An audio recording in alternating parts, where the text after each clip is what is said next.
I stand frozen at the back of the wedding reception hall, my wine glass trembling between my fingers. 250 elegantly dressed guests fall silent around me, their conversations evaporating like morning dew as Kendra's cutting voice slices through the room.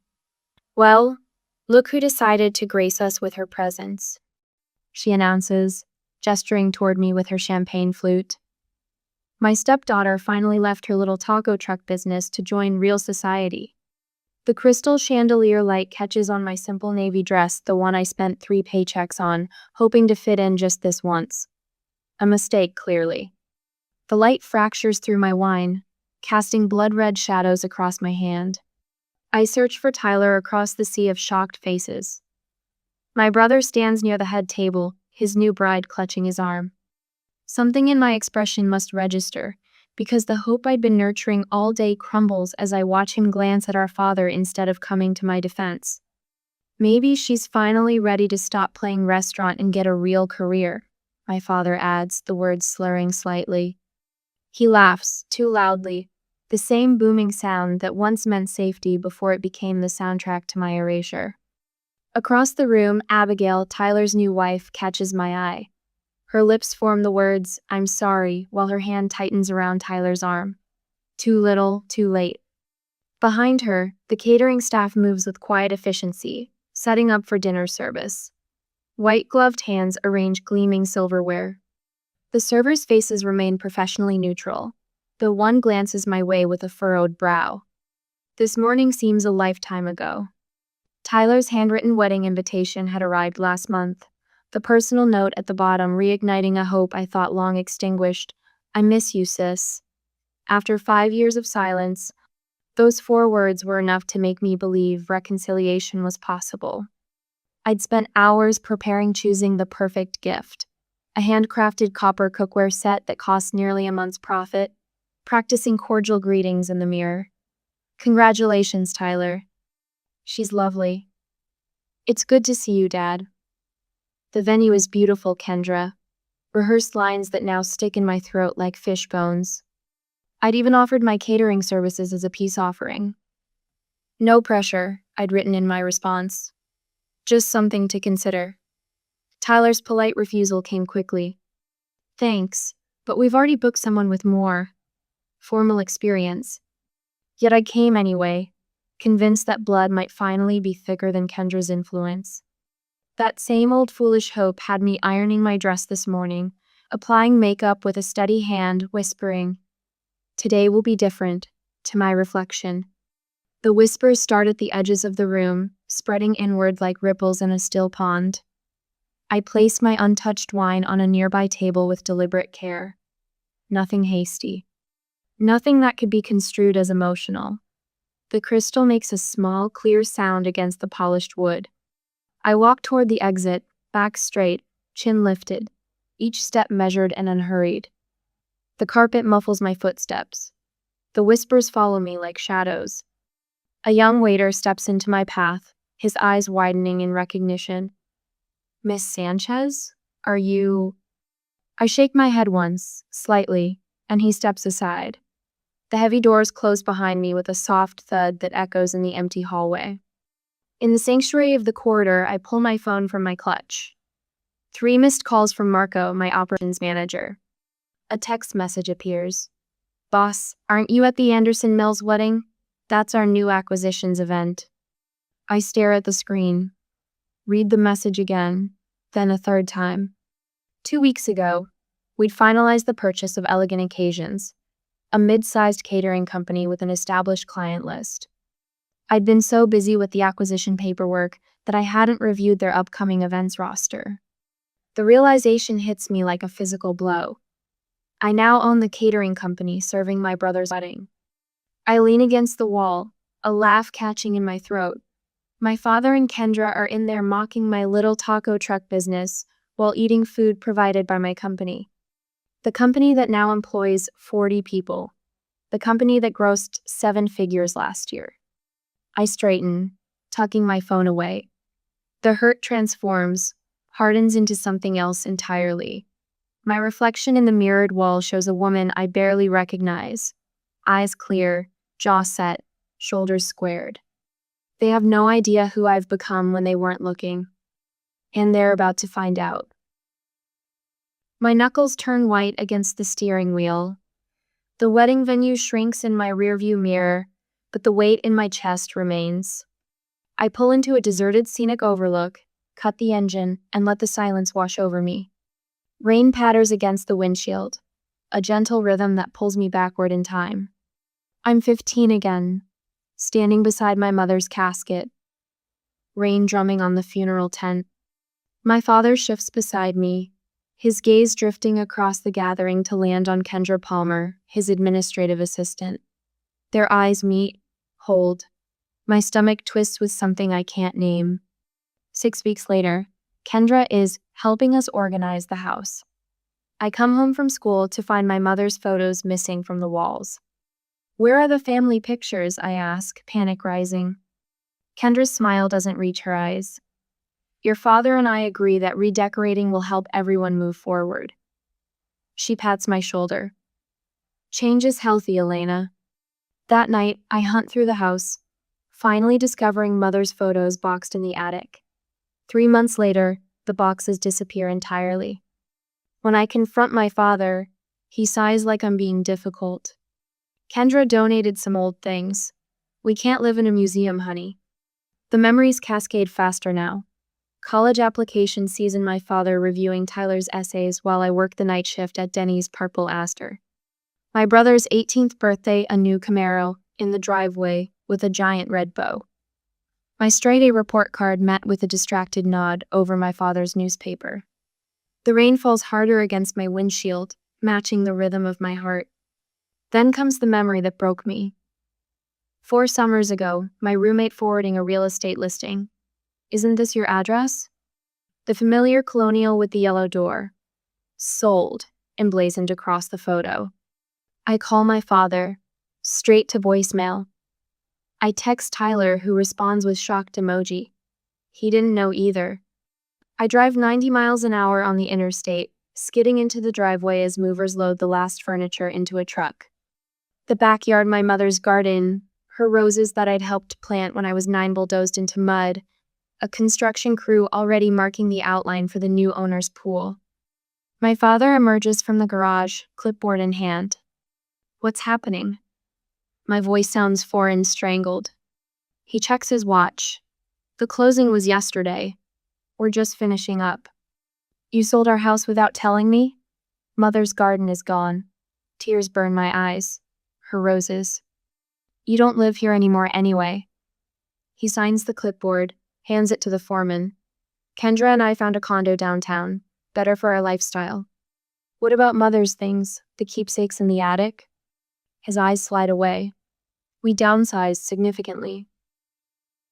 5 years of silence followed. 5 years of rebuilding myself from the ground up. I started with a single taco truck my senior year of college. Worked 18-hour days, slept on a cot in my apartment's walk-in closet to save on rent. Some nights, when catering events ran late, I curled up in the truck's back corner rather than drive home exhausted. 1 truck became 2. Then a brick-and-mortar kitchen. Then corporate contracts. While my father and Kendra dismissed my little hobby, I built something solid. 40 employees now depend on me. 7 figures in annual revenue. At every family gathering I wasn't invited to, Kendra would send messages through mutual acquaintances. "How's the cute food truck hobby going? Still playing chef?" My phone buzzes against the passenger seat, jolting me back to the present. Marco's name flashes on the screen. "Boss, you still there?" His voice sounds concerned. I pulled the contract. Elegant Occasions finalized the acquisition 3 weeks ago. It's legally under Elevated Events now. "Send me the contract terms." "Already did. Check your email." Marco hesitates. "Elena, I saw the security footage from the venue. The audio-visual team uploads it automatically to our system for event documentation." My stomach drops. "You saw what happened?" "Everyone did, the staff is." He searches for words. "They're pretty upset on your behalf." The email notification chimes. I open the attachment, scanning until I find it. Clause 8.3. Termination rights in cases of discriminatory treatment of ownership or staff. My phone buzzes again. Nina, my attorney since the food truck days, responding to my emergency text. Contract is ironclad, she writes. Discriminatory comments about business owner constitutes grounds for immediate service termination. Venue's security footage provides evidence. I stare at the rain-blurred lights of the city below. The wedding coordinator, Jaime, had recognized me at the reception. The subtle widening of her eyes, the quick professional recovery. Now it makes sense she's worked with elegant occasions for years. My finger hovers over Marco's number. One call could halt the entire reception dinner. No main course, no cake, no service staff. Part of me, the 15-year-old watching her mother's photos disappear, the college student working 3 jobs, the daughter finding her childhood home sold without warning, wants to make that call. But another part hesitates. Tyler's note. I miss you, sis. Maybe there's still a chance to rebuild. Then Kendra's voice echoes. My stepdaughter finally left her little taco truck business to join real society. My father's slurred addition. Maybe she's finally ready to stop playing restaurant and get a real career. I press the call button. Decision made. Marco, I need you to execute termination clause 8.3. My voice sounds calm, professional. CEO voice. Pack everything. No main course, no cake, no service staff. Silence on the other end. Is that clear? Crystal clear, boss. Marco's tone shifts to business mode. Consider it done. I slide behind the wheel of my Mercedes, hands steady as I reach for my phone. A strange calm washes over me, replacing the humiliation that burned my cheeks moments ago. The screen lights up with another text from Marco. Boss, need instructions. We're fully set up for dinner service. My thumb hovers over the call button. Through the windshield, I can see the reception hall's grand entrance where a server has just stepped outside for a cigarette break. He wears the elegant occasions uniform now, technically. I press call. Elena? Marco answers on the first ring. I thought you were attending as a guest? Change of plans. My voice sounds different, crisp, detached, all CEO. The voice I use in boardrooms when acquisitions are on the table. I need you to execute a full withdrawal. Immediately. Silence on the line stretches for 3 beats. A full error, you sure? The main course is prepped, cake's already on display. Pack everything. No main course, no cake, no service staff. I start the engine, the quiet purr matching my controlled tone. Tell everyone to leave, absolute professionalism. No explanations to guests. Marco clears his throat. This is your brother's wedding, right? Half-brother. The correction slips out before I can stop it. And yes. Another pause. I can picture Marco's expression, the furrow between his brows that appears whenever unexpected complications arise. You got it, boss. Clean exit, 15 minutes tops. His loyalty doesn't require explanation. He's been with me since the first food truck, sleeping in his car during those early catering events when we couldn't afford hotel rooms. Marco, when the venue coordinator asks why, and she will simply state that clause 8.3 of the contract has been triggered. Discriminatory treatment of ownership, he recites from memory. This isn't personal, I say, though we both know that's not entirely true. It's a business decision. I end the call and back out of my parking space, positioning my car where I can observe the service entrance without being seen from the main doors. Within minutes, I witness the silent ballet begin. White uniformed staff exit in small groups, carrying covered trays and equipment with practiced efficiency. The wedding cake, 4-tier monstrosity that Kendra probably chose for the Instagram photos, disappears into the back of our largest refrigerated truck, carefully boxed. A text from Marco flashes on my screen. Venue coordinator intervening. Handled professionally. I can imagine the scene inside. The coordinator's growing panic as she realizes what's happening. Kendra's confusion turning to outrage. My father's demands falling on the deaf ears of venue staff, who have no authority to stop this. Another text. Tables being cleared now, minimal disruption. I zoom in on my rearview camera as one of our newer hires, Javier. I think his name is, loads the last of the crystal champagne flutes into a padded case. His movements are quick but careful, nothing rushed or dramatic. No one watching would realize this is anything but standard procedure. My phone buzzes persistently now. A call from an unknown number, likely the venue. Decline. A text from Tyler. What the hell is happening? Ignore. The wedding coordinator. Emergency, caterer leaving, call me. Delete. I pull away from the venue, driving toward the hill country outside the city. The sunset paints the sky in colors my mother would have loved, deep pinks fading to purple. She taught me to appreciate these moments, to find beauty even when life felt fragile. The sky never forgets to change, Elena, she'd say during her final months. Remember that nothing stays the same forever. 10 miles from the venue, I pull into a scenic overlook.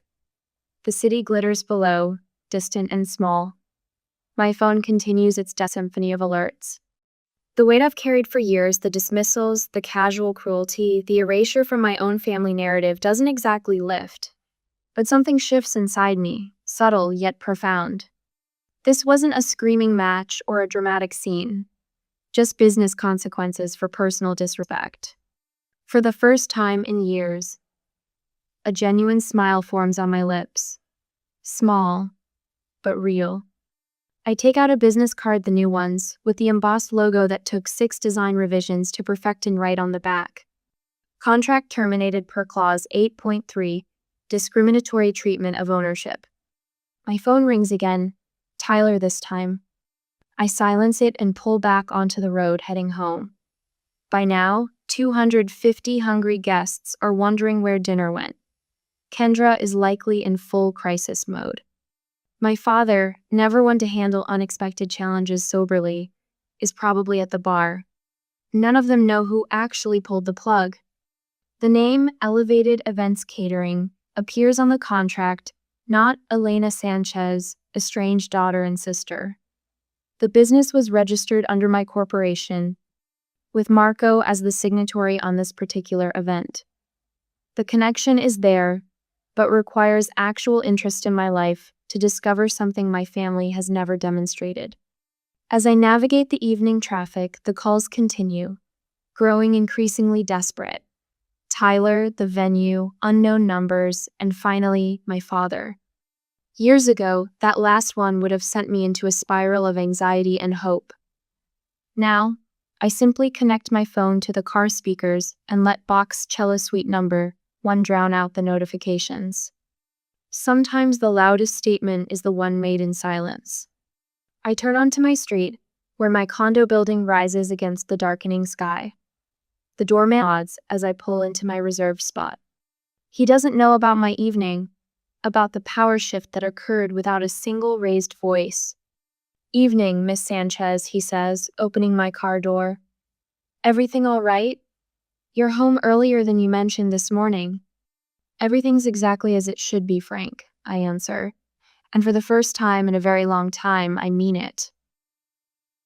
Sunlight streams through my kitchen window, casting honey gold patterns across the marble countertop. The coffee maker hisses and bubbles, a comforting morning ritual untouched by yesterday's chaos. My hands remain steady as I pour the dark liquid into my favorite mug, the one with hand-painted lilies that Mom gave me on my 15th birthday. My phone vibrates against the counter for the 19th time this morning. The screen illuminates with Tyler's name, joining the parade of missed calls and unread texts that began at dawn. I take a deliberate sip of coffee before finally glancing at his message. "Someone sabotaged our wedding. The caterer just disappeared. Dad's lawyer is involved. Call me back." The corner of my mouth twitches. I scroll through the digital avalanche, each message more frantic than the last. Kendra's text glows with barely contained rage. "Your father is furious about the wedding disaster. Good thing you weren't responsible. Wouldn't want to further disappoint him." Even now, she can't resist the barb. I play Dad's voicemail on speaker, his words slurring together like wet cement. Those criminal caterers. Breach of contract. Sue them into the ground. My golf buddy Jeff handles corporate litigation. I silence the phone mid-rant, the calm in my chest surprising me. The family group chat explodes with notification a digital wildfire of blame and outrage. Has anyone tracked down the company owner? Dad demands. I'm organizing the guests to write reviews, Kendra chimes in. We need to destroy their reputation like they destroyed our special day. Between their fury, a smaller voice appears, Tyler's new wife, Abigail. Maybe we should understand what happened before we attack them. Could there have been a misunderstanding? Her reasonable question vanishes beneath Kendra's response. No misunderstanding. They humiliated us in front of everyone who matters. I forward screenshots of everything to Martina, my lawyer. She responds within minutes. Security footage received from venue. Excellent documentation of the discriminatory treatment. The termination clause was textbookable. A tiny smile forms as I imagine her methodical approach. Martina had practically clapped when I showed her the venue's security footage yesterday evening.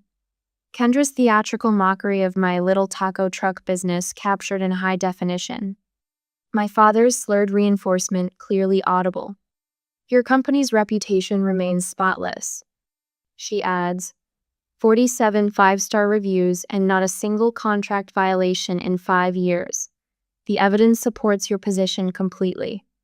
My phone pings with a private message from an unexpected source, Mrs. Goldstein, Dad's longtime neighbor. Elena, I saw how they treated you at the wedding. Disgraceful at their age. Your mother would be horrified. I've watched you build that business from nothing while they dismissed you. Some might call this karma. 3 more supportive messages appear from guests who witnessed my humiliation. Then, most surprising of all, a text from Abigail. I'm so sorry about yesterday. This isn't what I wanted for our family's spring. I set my phone down, needing a moment to process this shift. 5 years of silence, and suddenly everyone has something to say. Marco calls while I'm refilling my coffee. Boss, you should know something, he begins, voice careful. Mrs. Anderson. Mills is organizing some kind of review campaign, but it's backfiring. 3 guests from yesterday's event have already called requesting quotes for their own functions. They were impressed with what they saw before. Well, before the service ended. I lean against my kitchen counter. And Kendra has no idea who owns Elegant Occasions? None. Your father's lawyer sent a threatening letter addressed to management. Should I forward it to Martina? Yes, I say, watching a hummingbird hover near my balcony flowers. Send everything. After we hang up, I check the family chat again. The tone has subtly shifted. Someone in aunt perhaps has asked my father if Elena was at the wedding. Another voice questions why the catering staff left so abruptly. The narrative Kendra tried to control begins to fray at the edges. My laptop chimes with an email from Martina containing a draft response to my father's legal threats. The offer: 40% refund, conditional on a signed NDA, and release of all claims. Her note reads, this acknowledges their inconvenience while maintaining your legal position. They'll take it. I close the laptop without responding immediately. There's no rush. For once, I hold all the cards in this family game. The coffee tastes particularly rich this morning as I gaze out at the city skyline. 5 years ago, I slept in my taco truck to save money. Today, I run a company that makes my father's lawyer nervous. These thoughts should feel like victory. Instead, I find myself wondering if Tyler's new marriage will become another casualty of our family's poisonous patterns. Even now, with everything that's happened, that thought brings no satisfaction. The phone rings again. This time I answer. I study my lawyer's face as she lays out the evidence before my father's attorney, a balding man whose silk tie cost more than my first month's rent. We sit in the sterile conference room of a downtown law office, neutral territory. As you can see, Miranda says, sliding the tablet across the polished mahogany, we have clear video documentation of the client's public humiliation at what was, technically speaking, her own business event. The video plays. Kendra's voice cuts through the room again. My stepdaughter finally left her little taco truck business to join real society. My father's laughter follows. Miranda taps a manicured finger on the contract. Section 8.3 explicitly states termination can occur in cases of discriminatory treatment toward ownership or staff. Miss Sanchez was well within her rights. My father's attorney, Mr. Benson, removes his glasses and pinches the bridge of his nose. His shoulders slump forward half an inch, enough for me to know we've won before he speaks. Given the circumstances, he says carefully, accepting the settlement offer would be advisable. The power has shifted. 5 years of dismissal, and now they sit across from me, negotiating on my terms. Across town, Kendra works the phone like a politician facing recall. My phone buzzes with texts from family friends suddenly interested in my side of the story. Elena, darling, I always told your father how impressed I was with your business acumen, writes Aunt Patty, who once asked if I needed money for real clothes at Thanksgiving dinner 3 years ago. Kendra says she's been your biggest cheerleader. Is that true? Asks my father's golf partner's wife. I set my phone face down on my desk and turn to the window. My company's name stretches across the parking lot sign, Elevated Events Catering. Not a taco truck in sight, though I keep the original restored in our headquarters lobby. A reminder. Miranda enters with coffee and arches an eyebrow. Kendra called me directly. Offered to smooth things over woman to woman. Said you were always too sensitive about constructive criticism. I snort. What did you tell her? That I bill $400 an hour for smoothing. Miranda's lips twitch. She hung up. Tyler sits in my waiting room when I return from lunch. His face is drawn, eyes rimmed with sleeplessness. The honeymoon to Bali postponed, according to the society pages. You could have told me, he says when I invite him into my office. I gesture to the leather chair opposite my desk. Would you have believed me? He shakes his head, looking around at the awards lining my walls, the framed magazine feature calling me Dallas's catering wonderkind. Abigail gave me an ultimatum, he admits. Set boundaries with them, or he trails off, twisting his wedding band. I found photos, he continues after a long silence. In Dad's study, all those pictures Kendra said were lost in the move. His voice catches. Mom holding you at the lake. Your quinceañera. All of them. Hidden, not lost. Something breaks loose inside my chest. Not a dam, more like a single brick dislodging from a wall I've maintained for years. She wanted you to forget her, Tyler says. I let her do that. I'm sorry, Elena. 2 days later, we gather at Miranda's office. My father signs the NDA with a fountain pen that scratches loudly in the silence. Kendra's face remains frozen in fury beside him. The matter is settled, Miranda announces. Elegant Occasions remains under Elevated Events ownership. No further legal claims will be pursued by either party. The incident will not be discussed publicly. The settlement cost me nothing but saves their pride. I didn't want their money. I wanted acknowledgement. The documents contain no apology, but signatures speak their own truth. Kendra opens her mouth. My father touches her wrist in warning. She snaps it shut. Elena, my father begins, his voice uncertain. I stand, gathering my portfolio. The documents cover everything necessary. The words come out steady, professional. I extend my hand. He stares at it for 3 seconds before shaking it briefly. Business concluded. Tyler awaits me in my headquarters 2 weeks later. I give him the tour myself, the industrial kitchens, the tasting rooms, the fleet of catering vans emblazoned with our logo. Jesus, Lena, he whispers, using my childhood nickname for the first time in years.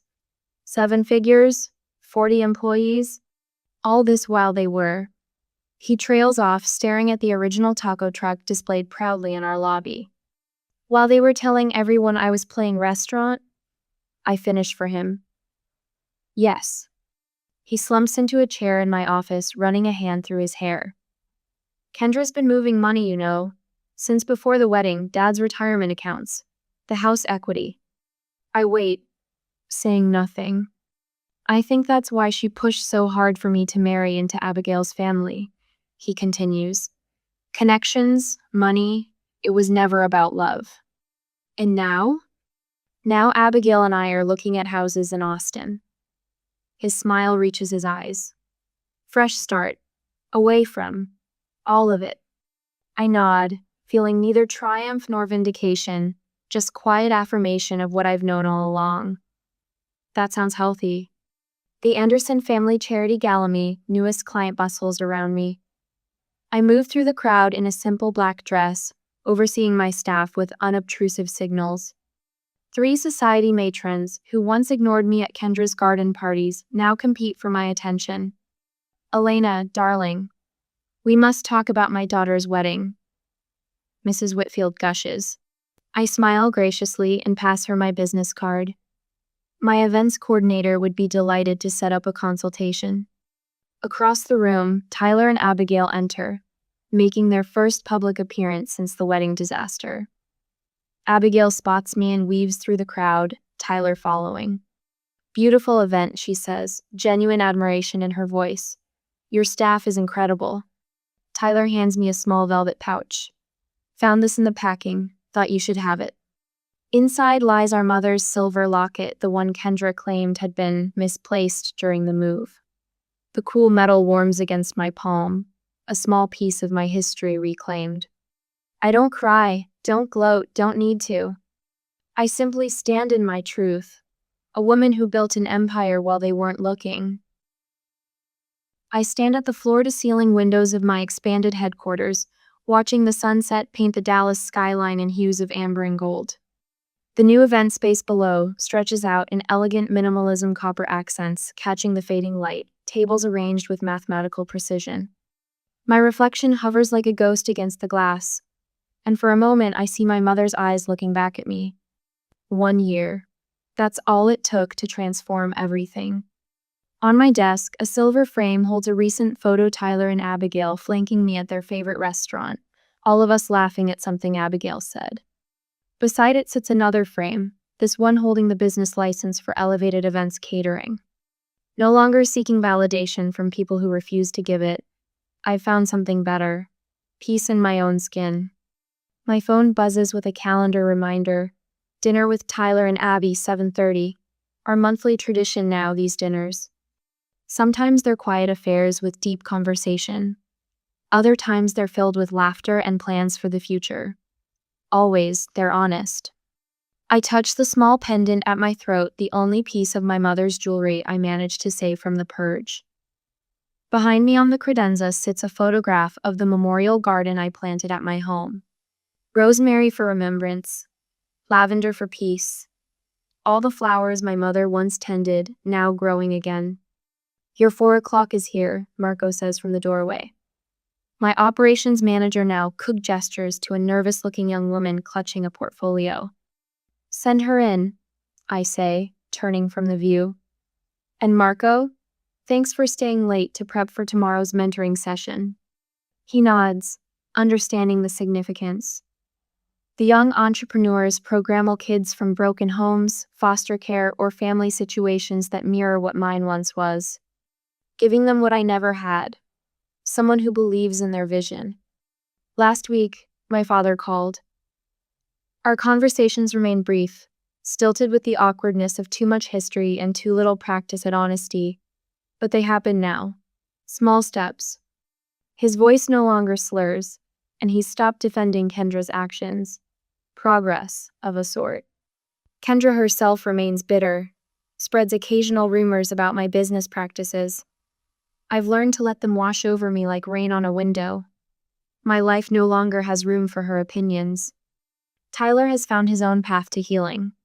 He and Abigail bought a small house across town, far enough from our father's influence to establish their own traditions. Close enough to join me for impromptu Sunday brunches when the mood strikes. The renewal ceremony they held last month was everything their original wedding should have been: intimate, joyful, honest. My team catered it with quiet pride, and I stood beside Abigail as her witness. When several family friends commented on the difference, "You all seem so much happier now," I just smiled. Some truths need no explanation. The scholarship fund I established in my mother's name will send its first recipient to culinary school next fall.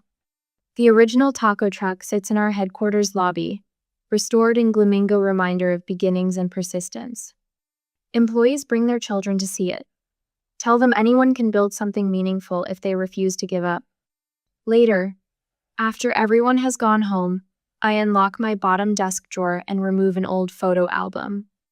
My mother smiles up at me from a faded Polaroid, her arms around 7-year-old me as we make tortillas together, her hands guiding mine, flour dusting our cheeks. "I think you'd be proud," I whisper to her image. Not of the business, but of the trees. Standing up for myself wasn't revenge, it was respect. The bridges I chose not to rebuild weren't failures. They were acknowledgments of foundations too damaged to support anything healthy. I close the album and place it back in the drawer. Through the windows, stars have begun to appear in the darkening sky. I gather my things, turn off the lights, and head out to meet my brother and his wife. My chosen family waits. Some bonds are forged in blood, others in choice. The strongest are built on respect. I smooth the front of my navy dress, the one I spent 3 months saving for Anne, take a deep breath before entering the grand foyer of Riverstone Manor. Madison's wedding venue is exactly what she always wanted. Marble floors that gleam like mirrors, crystal chandeliers catching the late afternoon sunlight, and floral arrangements so perfect they barely look real. White roses and pale pink peonies cascade from pedestals placed at precise intervals, their subtle fragrance mingling with expensive perfume. A string quartet plays softly in the corner, the familiar notes of Pachelbel's canon floating through the air, as guests in designer outfits mingle and laugh. This is Madison's moment, her perfect day. Despite our differences, I've been looking forward to witnessing it. "Beautiful, isn't it?" An older woman comments as she passes, diamond earrings catching the light. I nod and smile. Breathtaking. The seating chart display stands near the entrance to the ballroom, an elegant affair, with calligraphy on cream cardstock, framed in ornate silver.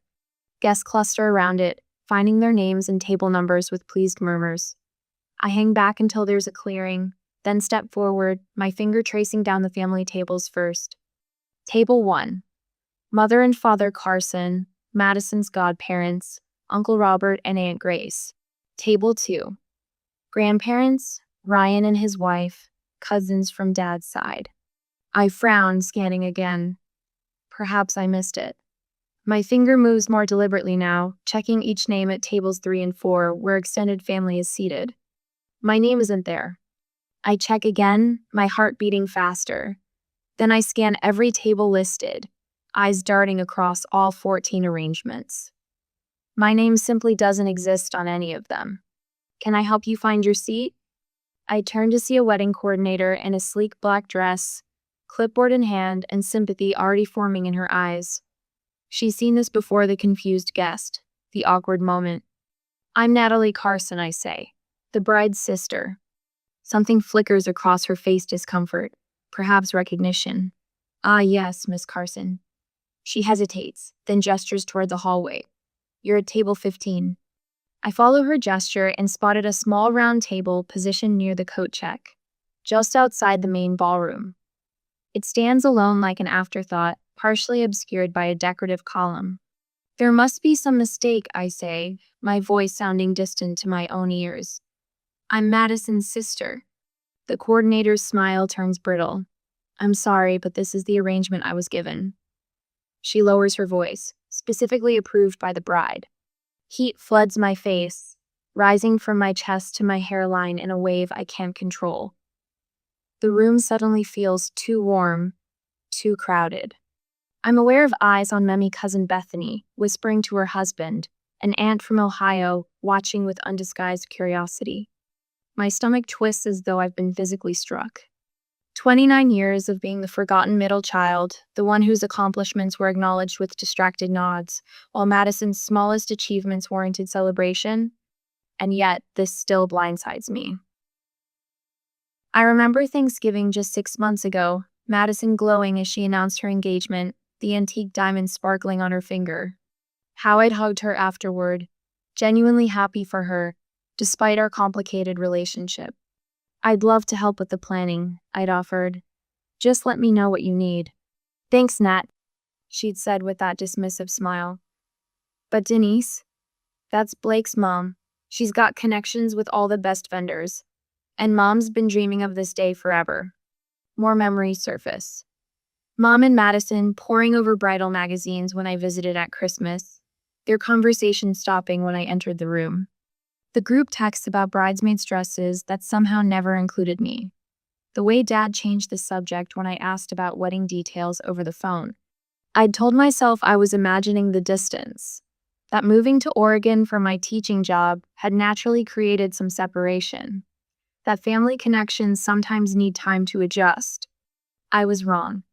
My first impulse is what it's always been, to accept this slight with grace, to take my seat at the isolated table, to keep the peace at my own expense, to be the Natalie everyone expects, accommodating, understanding, invisible. But something shifts inside me, a tectonic plate moving after years of pressure. This isn't just about a seating chart. This is about a lifetime of being overlooked, of my needs and feelings being secondary to everyone else's convenience. I straightened my spine, feeling a strange calm replace the initial shock. Some family ties aren't meant to bind, they're meant to break. The realization settles over me with surprising clarity. Across the foyer, I spot the mom in her mother of the bride finery, Madison radiant in a white robe, saving the dress reveal for later, of course, both laughing with an elegant older woman who must be Denise, Blake's mother. They stare the entrance to the bridal suite, champagne flutes in hand, perfectly at ease. My feet begin moving toward them before my mind fully forms the decision. Each step feels deliberate, purposeful. Have you ever wondered what happens when a person who's been invisible their whole life suddenly decides to be seen? Madison's perfect day was about to show exactly that. My feet carry me across the marble floor with purpose, each step echoing against the polished stone. Madison stands in a circle of admiration her mother, 3 bridesmaids in matching silk robes, and Denise all gathered around her like planets orbiting a sun. Their laughter cuts off abruptly as I approach. "Oh, Natalie," Madison's voice rises half an octave, that artificial brightness I've known since childhood. "Don't you look nice?" Her eyes flick over my carefully chosen navy dress, the one I wore to my master's graduation event. She skipped because her college roommate was having a housewarming party the same weekend. I feel the familiar sting, then push it aside. "Thank you," I reply, my voice steadier than expected. I'm a bit confused about the seating arrangements. Mom immediately steps forward, champagne flute still in hand. "Not now, Natalie. It's Madison's special day." The dismissive wave of her hand is so practiced, I wonder if she's even aware she's doing it. I notice the bridesmaids exchange glances.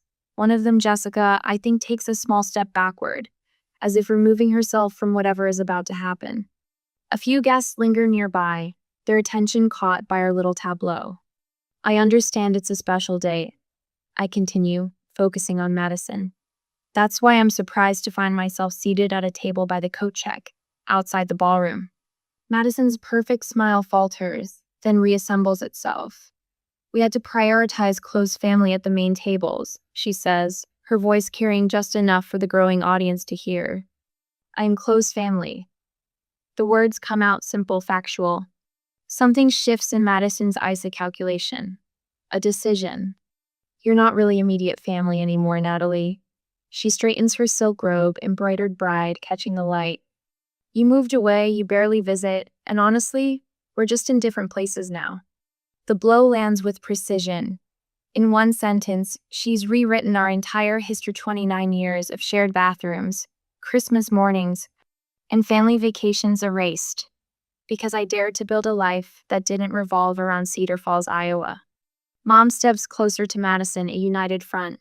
"Natalie, please, today isn't about seating charts. It's about celebrating your sister's happiness." "Which is exactly why I came," I counter, surprised at the clarity in my voice. Denise chooses this moment to drift into our circle, her tailored pantsuit and pearl earrings radiating old money confidence. She looks me up and down with barely concealed amusement. "Oh, so you're the one with that special seat." Her predatory smile doesn't reach her eyes. Weddings really do show who matters most in a family, don't they? The realization washes over me like ice water. This wasn't oversight or thoughtlessness, this was deliberate. The quick glance between Madison and Denise confirms it. They planned this humiliation together, probably over lunch at that country club Madison mentioned in her texts last month. From the corner of my eye, I notice movement. Daniel, Madison's fiancé, has paused mid-conversation with his groomsmen, his attention caught by our group. His brow furrows slightly as he watches the interaction unfold. "Natalie." Dad's voice carries across the marble as he approaches, sensing tension but clearly unaware of its source. He's always been like this, arriving after the emotional damage is done, puzzled by the aftermath. Across the room, I catch the eye of our cousin Rebecca, 15 years older and the family truth teller. She gives me a subtle nod of understanding. I'm not imagining this. I'm not overreacting. A camera shutter clicks nearby, the wedding photographer capturing candid pre-ceremony moments, unaware she's documenting something far more revealing than champagne toasts. "Just accept your seat and don't make a scene," Madison hisses, voice low enough that only I can hear. The mask has slipped completely now, revealing the calculation beneath. Mom leans in from the other side. "Your father and I are very disappointed in how you're behaving. Family dynamics can be so revealing, can't they?" Denise adds, loud enough for nearby guests to hear. Her smug satisfaction reminds me of cats I've seen toying with wounded birds. The wedding coordinator hovers at the edge of our group, anxiously checking her watch. The ceremony is scheduled to begin in 30 minutes, and this confrontation wasn't on her timeline. I take a deep breath, feeling something settle inside me. Not anger exactly, but clarity. "I came here hoping to celebrate my sister," I say, voice steady despite the tears I feel welling. Now I'm just hoping to understand when I became less than family. I blink the tears back, refusing to let them fall. Madison shifts her weight, suddenly looking less sure of herself. My words hang in the air, resonating with a truth that makes her uncomfortable. Daniel steps closer to Madison now, his expression questioning. He places a hand on her silk-covered elbow, a gesture that's both support and inquiry. "Is everything okay?" he asks, though his eyes suggest he already knows the answer is no. Then I remember the text evidence I wasn't planning to use today. Last month, Madison had called me after a particularly stressful meeting with Denise about the wedding. "Madison," I say, watching her face carefully. "Remember our conversation last month about Denise? I believe your exact words were—" Madison's eyes widen, all color draining from her face. She knows exactly what she said, a 15-minute rant about Denise's controlling nature, her inappropriate comments about Daniel's career choices, and her determination to make the wedding a showcase for her country club friends rather than a celebration of the couple. In this moment, I have a choice. I can repeat those words and watch the carefully constructed facade crumble. Or I can walk away with my dignity intact but my truth unspoken. The champagne in Mom's glass trembles slightly. Dad steps closer, confusion evident on his face. Daniel's attention is fully on us now, his gaze moving between Madison's suddenly panicked expression and my composed one. Denise narrows her eyes, sensing a shift in power she doesn't understand. I make my decision, straightening my spine as years of accommodating everyone else's comfort at the expense of my own falls away. Sometimes, truth is the kindest form of revenge. "Madison, I think Denise would be very interested to hear what you told me about her wedding takeover." My voice is calm but carries just enough to ensure Denise catches every word, especially the part about her speech. Mother's fingers dig into my forearm as she pulls me behind a massive floral arrangement. Her pearls gleam under the chandelier light, a stark contrast to the fury darkening her face. "You will apologize to your sister and take your assigned seat," she hisses, voice tight with controlled anger. The familiar tone one I've heard all my life when I've dared step out of my designated role. Madison has been planning this day since she was 16, and I won't allow you to create a spectacle. Over Mother's shoulder, I catch Denise gathering Blake's ants around her like a general assembling troops. She points in my direction with subtle precision, her perfectly coiffed silver hair catching the light as she leans in to whisper something that makes the women glance my way with practiced concern. Meanwhile, Madison has positioned herself perfectly within view of the most guests, dabbing at the corner of her eye with a monogrammed handkerchief. No actual tears fall, she's too careful for that, but the performance is enough. The controlled distress of a bride whose special day is being threatened. 15 minutes until the ceremony begins, the wedding coordinator announces, her voice carrying across the foyer with professional brightness that doesn't match her worried expression. I take a deep breath and find my voice come steadier than expected. I don't believe I'm the one who should apologize. Mother's eyes widen just slightly at my response. In 30 years, she's rarely heard this tone from me. The peacemaker, the one who steps aside, the one who accommodates. A flash of memory. My apartment moved to Oregon 3 years ago. Boxes stacked in my small rental car because no one offered to help. My phone call that night to share I'd arrived safely met with distracted responses, and Madison interrupting to discuss her promotion. Another memory surfaces. The state teaching award I received last spring. The ceremony I attended alone, watching other recipients celebrate with proud families. The congratulatory text I sent to the family group chat that received thumbed-up reactions but no actual responses. The quiet dinner I made myself that night, opening a bottle of wine to toast my own accomplishment. This isn't appropriate, Mother continues, lowering her voice as a couple passes. People are watching, Natalie. They certainly are, I agree, feeling a strange calm settle over me, and they're seeing exactly what this family is. I straighten my shoulders, a physical manifestation of the internal shift I feel, the strength that comes from building a life without their approval. A quiet confidence I've never fully claimed until now. Mother's face tightens. Your father and I are very disappointed. In me, I finish for her, for expecting to be treated as family, or in Madison for deliberately excluding me. Before she can answer, I step away and walk with deliberate steps back toward where Madison stands with Denise. I choose my moment carefully when other guests are nearby, when retreating would make more of a scene than continuing. Denise, I say with a warm smile that doesn't quite reach my eyes. Madison was just saying the other day how stressed she was about seating arrangements. Madison freezes, champagne flute halfway to her lips. Denise's eyebrows lift slightly with interest. Oh? Denise tilts her head, the large diamond earrings catching the light. She seemed quite certain about everything when we reviewed the charts. I nod sympathetically. Planning is such a challenge, especially with so many important people to consider. The careful delivery maintains plausible deniability could be attempting to smooth things over, or I could be setting something in motion. The beauty lies in the balance. From the corner of my eye, I see Daniel approaching, concern etched across his features as he notices his bride's distress. My father finally appears as well, confusion evident in the furrow of his brow as he senses the undercurrent of tension. Across the room, Mrs. Thompson, me grandmother's oldest friend, catches my eye and offers a subtle nod. I'd helped her daughter find a teaching position last year. The wedding photographer moves unobtrusively around us, capturing candid moments that will tell a story beyond the posed portraits. She was particularly worried, I continue, voice gentle but carrying just enough, about certain people making speeches and turning the whole reception into being about themselves. Denise's expression shifts like storm clouds gathering. The smugness that had played at the corners of her mouth vanishes, replaced by something sharper, more suspicious. What exactly do you mean by that? She asks, her voice dropping an octave. Madison steps forward, fingers clenching her champagne flute. Natalie, this isn't the time.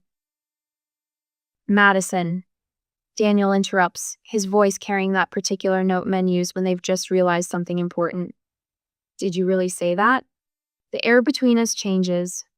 Madison's panic is palpable, a living thing that colors her cheeks and widens her eyes. I feel something shift inside me, physical, almost, like straightening after carrying a heavy load for miles. The weight of years of dismissal lifting from my shoulders, allowing me to stand at my full height. For the first time in 30 years, I'm not invisible anymore. In the moment of chaos that follows Madison stumbling through denials, Denise's narrowing gaze, Daniel's confusion deepening, I notice the wedding gift table near the entrance.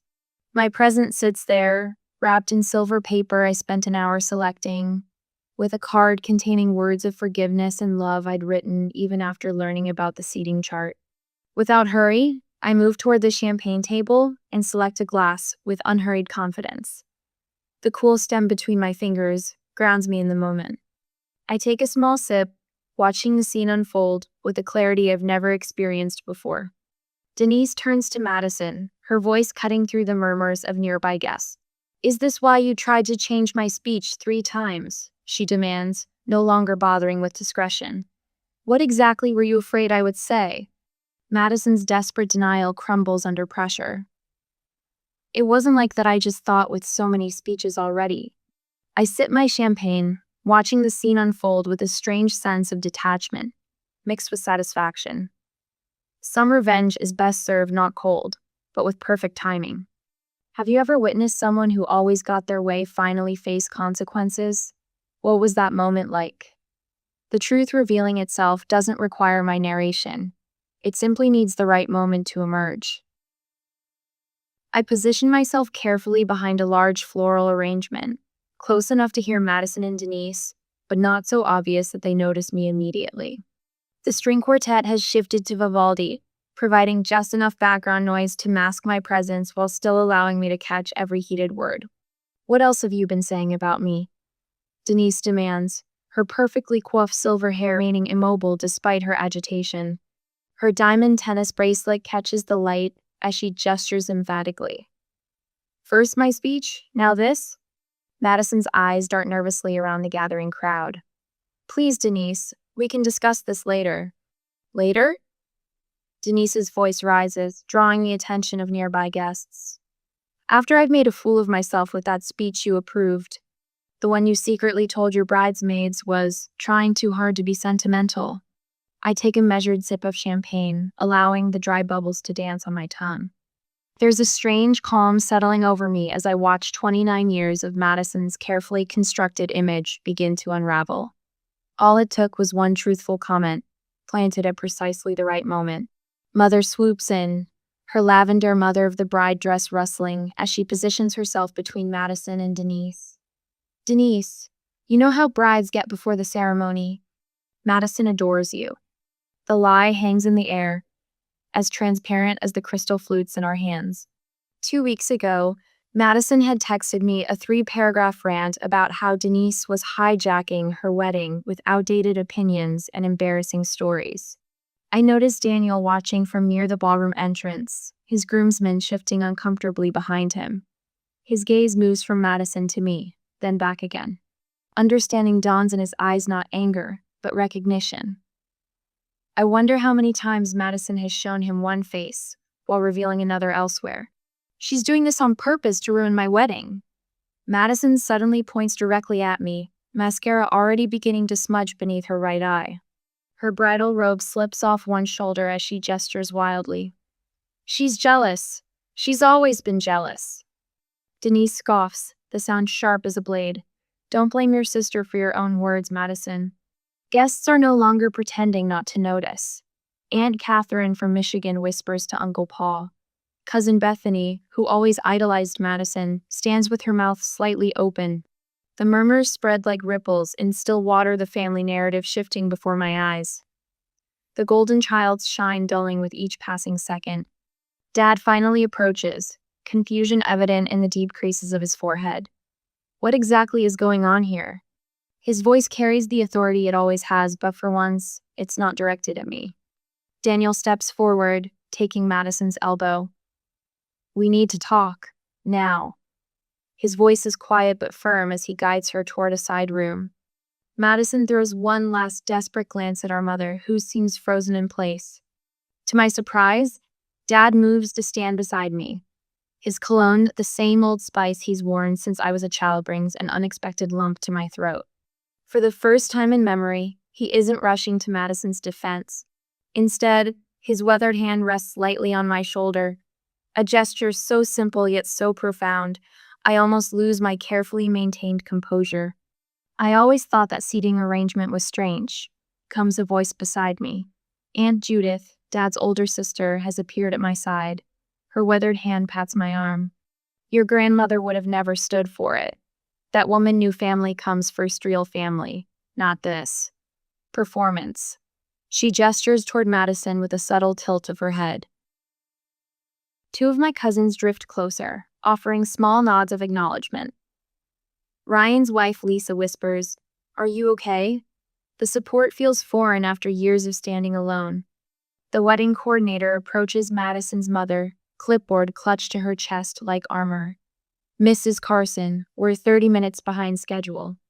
The officiant is asking about proceeding. Her words fade as Denise turns to her husband and son. "We need to have a discussion before this ceremony proceeds." Her tone leaves no room for argument. "Everything is fine." Madison's voice rises to a pitch I haven't heard since she was denied the lead in her high school musical. "We just need to start the ceremony." Daniel's response cuts through the chaos.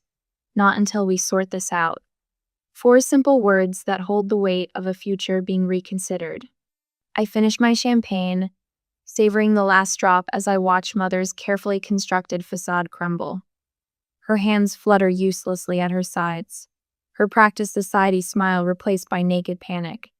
She sinks into a nearby chair, the elegant lines of her expensive dress now bunched unceremoniously. The woman who orchestrated every family gathering with precision can't control this unraveling moment. Madison's mascara has created delicate black rivers down her cheeks as she becomes increasingly frantic. She turns from person to person, first her bridesmaids, then Daniel, then back to Denise, as if searching for someone who might still be under her spell.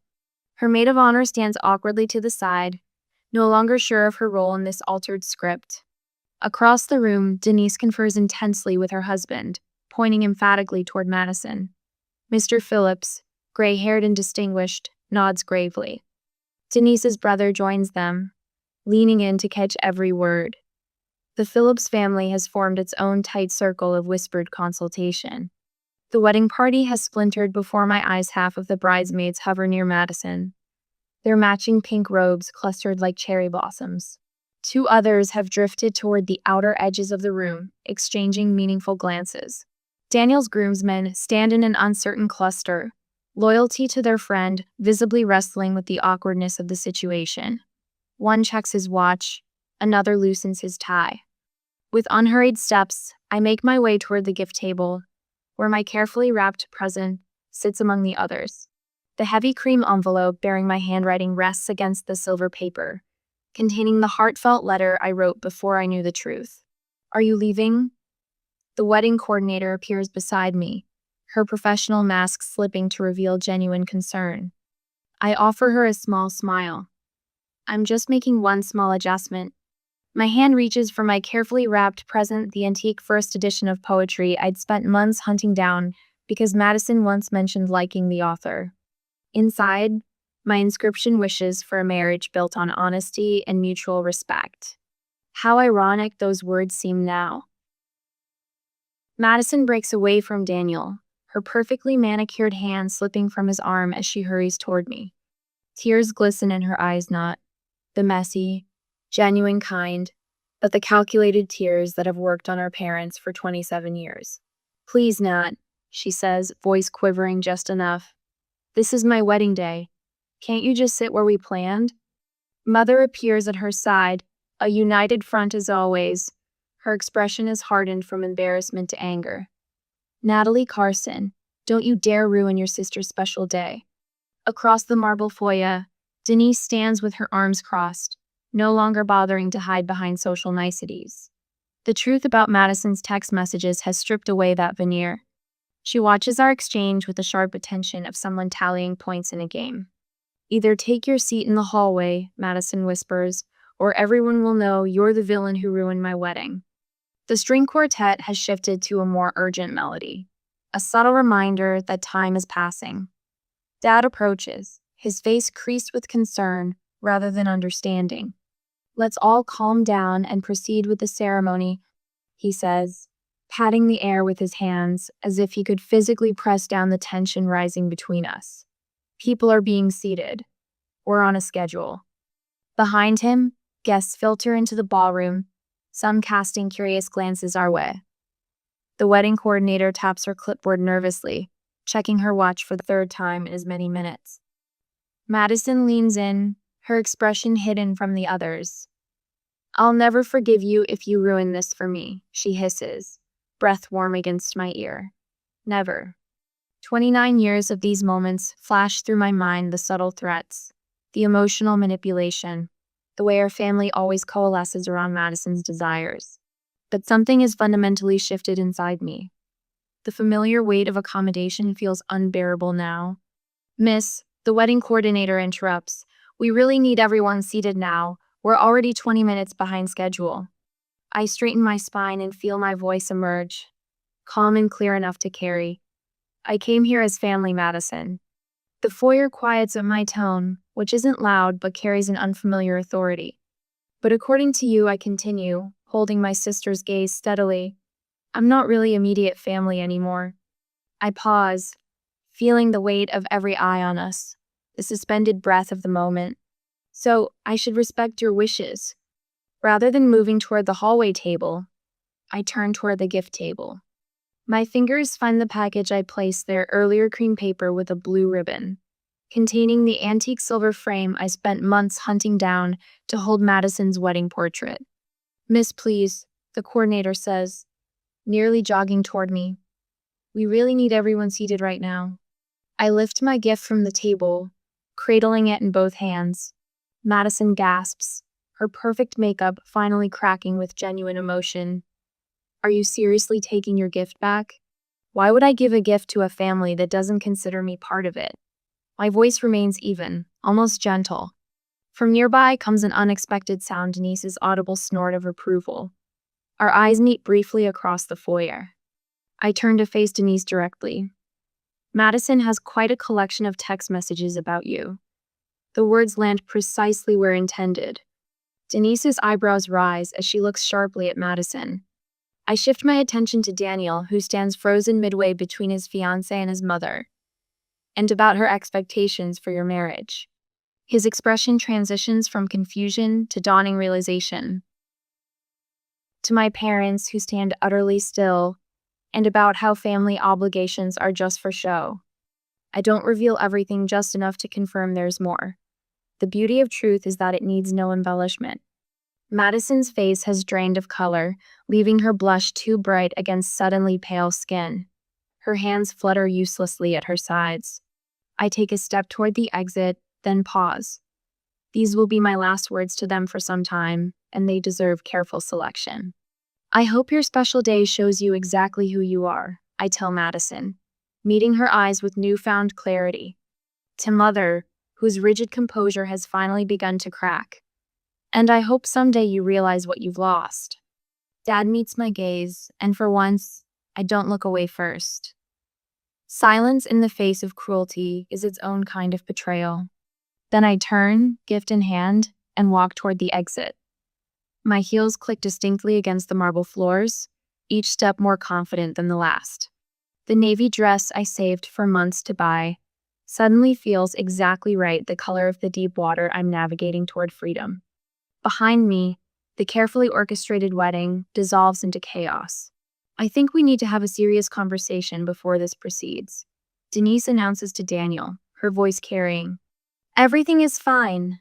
Madison's voice rises to a pitch I've never heard before, desperation cracking through her perfect facade. "We just need to start the ceremony." From the corner of my eye, I see Mother collapse into a nearby chair, her hand pressed against her mouth. Dad stands motionless, watching me leave with an expression I can't quite interpret, perhaps the first stirrings of understanding. The heavy glass doors swing open at my approach, and I step out into the late afternoon sunlight. The air feels different, somehow cleaner, lighter. As the doors close behind me, muffling the sound of raised voices, my phone buzzes in my purse. I pause on the steps, shifting my gift to one arm as I retrieve my phone. A text message from Daniel appears on the screen. I had no idea. Can we talk? I slip the phone back into my purse without responding. Some conversations belong to tomorrow. Today belongs to me. When you finally stand up to family mistreatment, it often affects more than just you. The ripples move outward, touching every relationship, revealing truths that can no longer be ignored. Autumn sunlight streams through my classroom windows, casting a warm glow across desks arranged in a careful semicircle. I smooth a fresh welcome back banner above my whiteboard, the fabric soft beneath my fingers. A month has passed since Madison's wedding, or rather, since the wedding that never happened. I step back to survey my domain. Classics line the shelves: Austen, Baldwin, Morrison interspersed with young adult novels my students actually want to read. Potted plants bring life to each corner. Yellow sticky notes with inspirational quotes dot the walls, ready to catch teenage eyes during moments of wandering attention. Miss Carson? I turn to find Principal Hoffman at the doorway, phone in hand. Call for you in the office. Says it's important. I check my grandmother's watch, the one physical reminder I keep of the woman who saw me when no one else did. Still an hour before students arrive. Thanks, I'll take it. Walking the empty hallway, my footsteps echo differently now. There's a lightness I hadn't noticed before, as if I've set down a heavy suitcase I'd been carrying so long, I'd forgotten it wasn't part of me. Natalie, your seat is here. Dad stands in the doorway of his house, gray hair neatly combed, eyes holding a question. Behind him, the dining room table gleams with the good china reserved for special occasions. His 70th birthday. I hesitate on the threshold, the memory of another seating arrangement still raw despite the weeks between then and now. Right next to mine, he adds, voice gentle, I saved it for you. I follow him inside, past framed family photos where I always stood slightly apart, into the familiar dining room now transformed by my new perspective. The table is set for 8, not the usual 20 plus of full family gatherings. No Madison, no mom hovering anxiously nearby. My place setting sits at Dad's right hand, my name written in Mom's careful calligraphy on a crisp place card. I should have spoken up years ago. Dad and I stand on the back porch after dessert, watching darkness settle over the yard where we once built a treehouse together. Just the two of us, while Mom took Madison shopping for dance recital costumes. You were always so capable, Natalie, so self-sufficient. His weathered hands gripped the porch railing. I told myself you didn't need the attention they did. That was wrong. I sip coffee gone lukewarm, tasting the bitterness and finding it doesn't hurt like it once would. What happened after I left? Everything fell apart. He turns to face me fully. Daniel postponed the wedding indefinitely. Said he needed time to think. Your mother blames everyone but herself. Madison refuses to attend any gathering where you might be present. And you? I ask. I'm learning to see what was always there. To Natalie Carson, who finally stopped setting herself on fire to keep others warm. Emma raises her glass, my other friends joining the toast. Our monthly dinner has become a lifeline of laughter and understanding. Tonight, I finally told them everything. I still can't believe you kept all those texts, Sophia says, refilling my wine. Strategic genius. Not genius, just self-preservation. I smile, memories of Madison's frantic face fading a little more each day. My therapist calls it evidence gathering. Apparently, I've been doing it for years without realizing. Speaking of evidence, James says, his hand finding mine under the table, I've been gathering some myself. Evidence that you're remarkable, Natalie Carson. His thumb traces circles on my palm, and I don't pull away. The envelope arrives on a Tuesday. Heavy cream stationery, my name in unfamiliar handwriting. Inside, an invitation to Madison and Daniel's rescheduled wedding, 3 months from now. A handwritten note falls into my lap. Natalie, this comes with Madison's reluctant permission, but my full intention. I've learned much about family these past weeks, about patterns that persist until someone finds the courage to break them. Your sister isn't ready to acknowledge her part. Perhaps she never will be. Whatever you decide, know that I respect the boundaries you've drawn. Daniel. I placed the invitation on my kitchen table, next to the birthday card my father sent last week. Not rushing, I consider what response honors both my his future. The gift I select is a beautiful serving platter. The card reads, "Some bridges shouldn't be rebuilt, but that doesn't mean you carry the ashes." I don't check the box for attending. To family, both the ones we're born with and the ones we choose. I raise my glass at the head of my dining table, Thanksgiving candles flickering across faces that reflect genuine warmth. My father sits opposite me, still learning to navigate holidays without Mom, who chose to spend the day with Madison. James stands beside me, steady and present. The empty chair between my father and my closest friend isn't an oversight. It's a reminder that some relationships remain works in progress, doors neither flung open nor permanently locked. Around us, conversation flows without the undercurrent of tension I once mistook for normal. No one here needs to raise their voice to be heard. No one disappears into the background. For the first time in my life, I'm hosting Thanksgiving, and every person at this table sees me completely.